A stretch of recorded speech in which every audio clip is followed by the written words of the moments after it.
তার মানে একটা বিষয় ভালো করে ফোকাস রাখতে হবে, যদি বোথ ডট ডট এন্ড সাবজেক্টের জায়গায় থাকে তাহলে কিন্তু চোখ কান নাক মুখ খোলা রাখতে হবে, করে তারপর এটা কি করতে হবে, সলিউশন করতে হবে।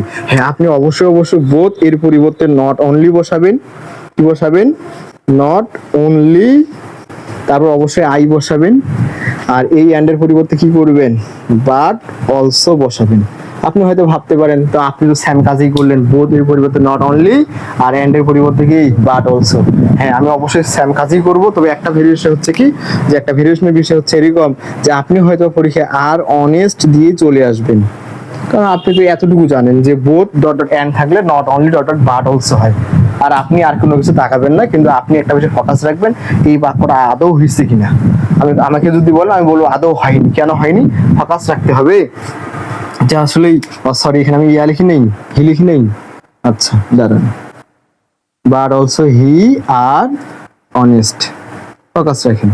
এতটুকু যদি লিখি তাহলে কিন্তু আমার বাক্যটা হবে না। কেন হবে না? আমাকে ফোকাস রাখতে হবে যে এখানে আর আদৌ হবে না, তাহলে এখানে কি হবে, অবশ্যই এখানে ইজ হবে। কি হবে? ইজ হবে।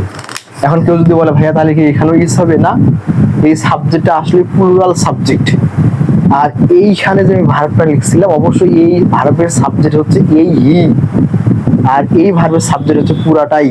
তার মানে একটা বিষয় বুঝতে হবে যে এখানে সাবজেক্টটা প্লুরাল হওয়ার কারণে ভার্ব হইছে আর, আর এইখানে সাবজেক্ট হি সিঙ্গুলার হওয়ার কারণে এখানে হবে কি ইজ। এই জিনিসটা আমরা অনেকে ভুল করি, আমরা শুধুমাত্র কি করি, নট অনলি থাকলে, সরি বোথ থাকলে নট অনলি আর এন্ড থাকলে বাট অলসো দিয়ে চলে আসি। তো আজকের ক্লাস থেকে ইনশাআল্লাহ আপনারা এতটুকু বুঝতে পারবেন, আমি আশাবাদী।